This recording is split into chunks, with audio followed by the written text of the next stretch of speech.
Betrayal doesn't crash through your life like a thunderstorm. It seeps in slow, silent, like smoke curling under a locked door. You don't even realize it's there until the air's too thick to breathe and the whole room's already burning. When it came for me, I was 17, sitting at my Aunt Laura's dining table while every face I'd known my whole life turned toward me like I'd already confessed to something I hadn't done. That night changed everything. It burned my name out of my own family. But 17 years later, when Aunt Laura tried to take away the only home I'd ever built, I finally showed her, and the whole town, who the real thief had been all along. My name is Angela. And this is how I was accused of stealing at 17, abandoned by everyone I loved, and how nearly 2 decades later, I used the truth I'd hidden all that time to bring my aunt's crooked empire to its knees. Stick with me till the end, and I'll tell you honestly, whether I went too far. Aunt Laura's dining room smelled like overcooked roast and that sharp, choking perfume she wore, the kind that clung to your clothes for days. The ceiling fan rocked back and forth, making the yellow light sway over the long polished oak table.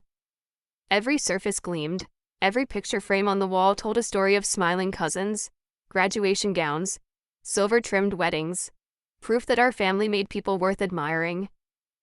And there I was, 17, sitting at the far end of the table, trying to disappear into the wallpaper. Laura tapped her wine glass with one long manicured nail. The ring of crystal sliced through the chatter like a warning bell. She leaned back, her lipstick bleeding at the corners of her smile. "Money's gone from my purse," she said, voice casual, too casual, as if she'd just commented on the weather. She didn't look at Cousin Sharon. She didn't look at my brother Gary, just me. Forks froze in midair. Conversation died, all eyes turned toward me, bright and sharp like searchlights. My chest tightened. "I didn't take anything," I said. My voice didn't shake, not yet. I thought the truth would protect me. Then my mother's hand closed around my arm, her nails pressing through my sleeve. I could smell the wine on her breath as she leaned close and whispered, "Tell me the truth, Angela." That was the moment something in me cracked, not because she doubted me, but because when I looked at her, I saw relief. My guilt made her life simpler, easier to understand. Gary sat 2 seats away, frozen, eyes wide, fork still hanging in the air. He looked scared but he said nothing. Later that night in his room, I found it. A torn bank envelope wedged behind his baseball cards, his name written in blue ink, $200 withdrawn 3 days earlier. He stared at me, face pale under the lamp. His voice trembled. "Don't," he whispered. "Please don't tell." And I didn't. Because I thought that's what sisters were supposed to do. Carry the weight, even when it breaks your back. I folded the envelope carefully and hid it in my backpack, between the pages of my only book. Some part of me must have known, someday, the truth would matter. Before dawn, I left home. Backpack half unzipped, 86 Rs in my pocket, betrayal burning on my tongue. I didn't have a plan, just a bus ticket and a heart full of smoke. The station smelled like wet coats and burnt coffee. When I stepped off in Riverside at 4 a.m., the streets were empty, and the fog clung low to the ground. The only light came from a small bakery on the corner, Benjamin's Bread and Coffee. The bell above the door jingled softly as I stepped inside. Warmth hit me like a wave. Cinnamon, yeast, butter, and safety. A man with flour on his arms looked up from the counter. "You lost or hungry?" he asked. "Both," I managed. His wife slid a steaming roll across the counter. "Eat," she said. "Then mop. We open in 2 hours. That was my job interview. That was the start of everything. Benjamin and Deborah Carter never asked questions. They didn't care about my soaked shoes or my shaking hands. They gave me work.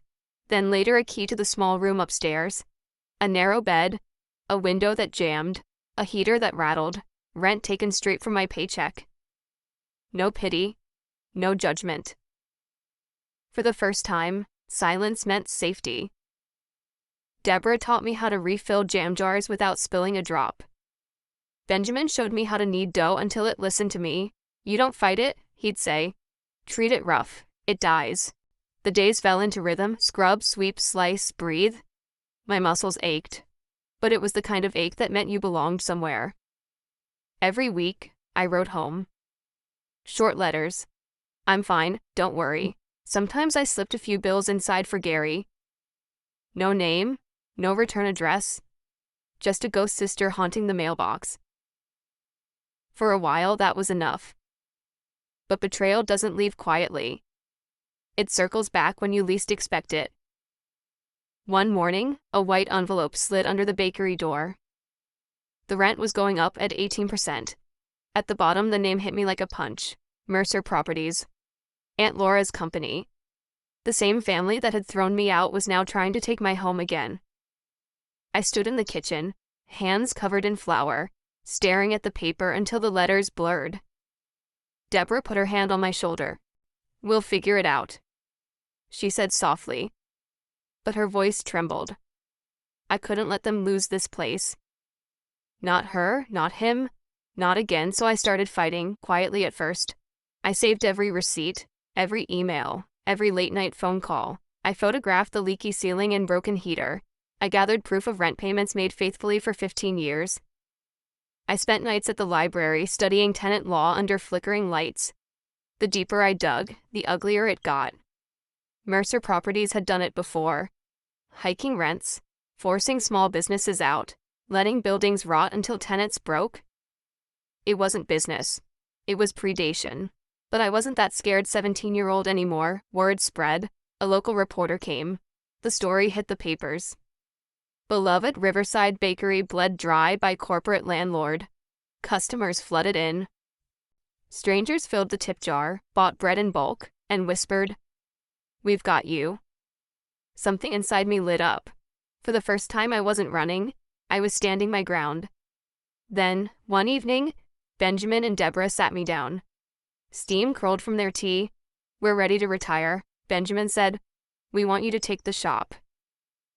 I was 34, broke, terrified, and for the first time, ready. I gathered everything. The letters, the photos, the documents. I wasn't just defending a bakery, I was exposing an empire. The city council meeting was packed. Reporters, small business owners, neighbors, all watching. In the front row sat Aunt Laura Mercer, flawless as ever, tapping her nails, bored. She didn't recognize me. When it was my turn, I walked to the podium, folder in hand. My voice shook, but my words didn't. "Members of the council," I began. "I'm here to contest the rent increase imposed by Mercer Properties on Benjamin's bread and coffee." I opened the folder and laid out every proof I had. Every email, every lie, every ignored repair. "This business has operated in Riverside for 32 years, I said, 15 of those under the same lease.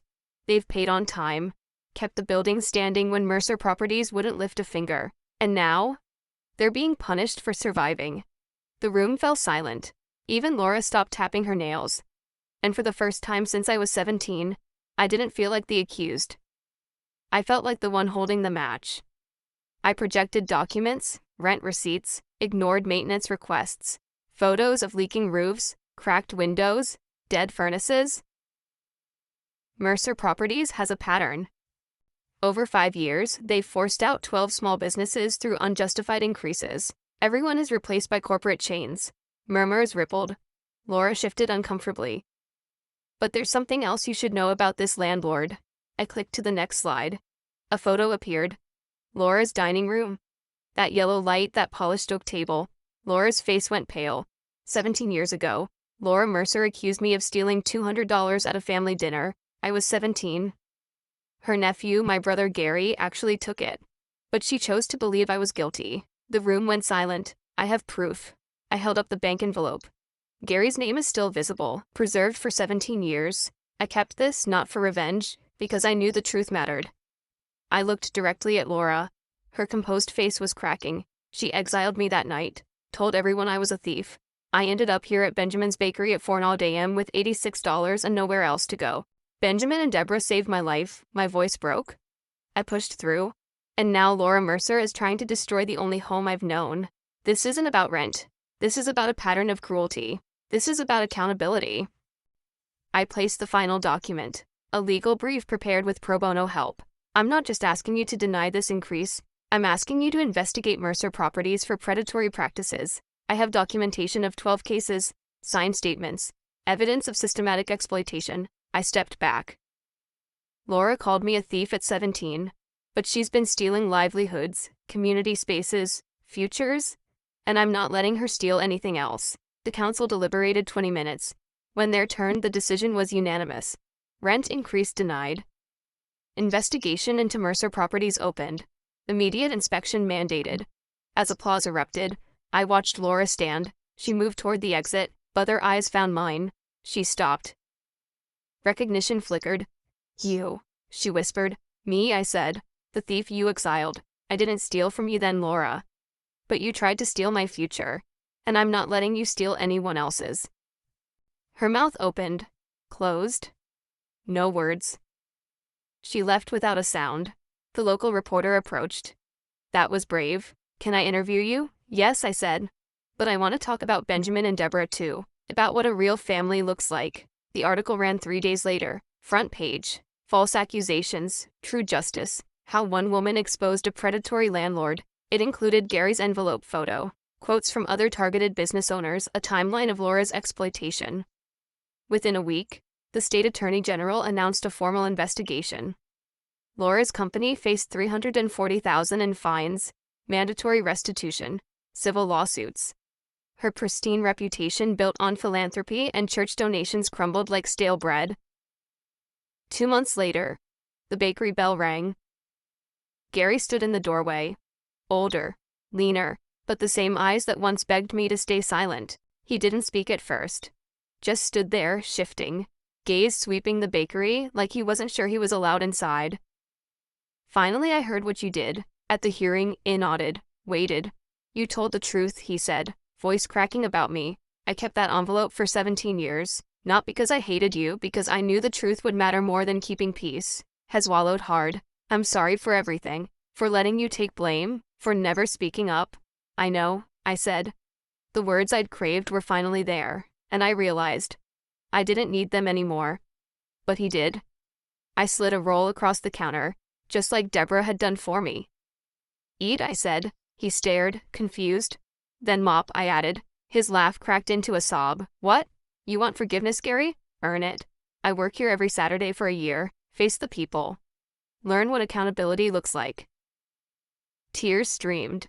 Really, really? Benjamin and Deborah gave me a chance with nothing. I'm giving you the same, but you do the work. He nodded, unable to speak. And Gary, Laura knows now. The whole town knows you can't hide. So if you're here, be honest about everything. I will. He whispered, I promise. Has showed up that Saturday at 5 a.m., flour-dusted apron. Shaking hands, Deborah handed him a mop without a word. He worked every Saturday for a year. He learned to knead dough, to smile at customers who whispered, to face his shame. Slowly he became someone worth forgiving. Laura never apologized. Not to me, not to anyone. But her company faced massive fines, lost contracts. Her board forced her to step down as CEO. The other businesses Mercer Properties pushed out. Some came back. New owners filled empty storefronts. Riverside breathed again. And me, I'm still here. Benjamin and Deborah transferred ownership officially. We're named it Benjamin's & Co., honoring them. Honoring the community that saved me. My name is on the lease. My hands are still dusted with flour. My heart is still beating. Some nights I lock up late. The street is empty. Bread smell thick in the air. I lean against the counter, listening to the hum of freezers. Thinking about that 17-year-old girl who left Laura's house with $86 and a stolen envelope. She thought she was running away.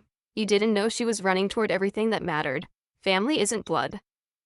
Sometimes family is the people who hand you a roll at 4:09 a.m. and say, eat then mop. That's the truth no one can take away. Living well isn't just the best revenge. Sometimes telling the truth in public is. Now here's my honest take. Angela did exactly the right thing. Laura destroyed a 17-year-old's life over a lie, and 17 years later tried to destroy Angela's home. Exposing a pattern of predatory behavior that hurt 12 businesses isn't revenge. It's justice. And making Gary work for forgiveness, that's real accountability. What do you think? Did she go too far exposing Laura publicly? Or did Laura get what she deserved? Should she have forgiven Gary without conditions? Drop your opinion in the comments. If this moved you, smash that like button and subscribe for more stories about people who turned betrayal into justice. Remember, documentation is power and truth always finds light. Thanks for watching. I'll see you in the next one.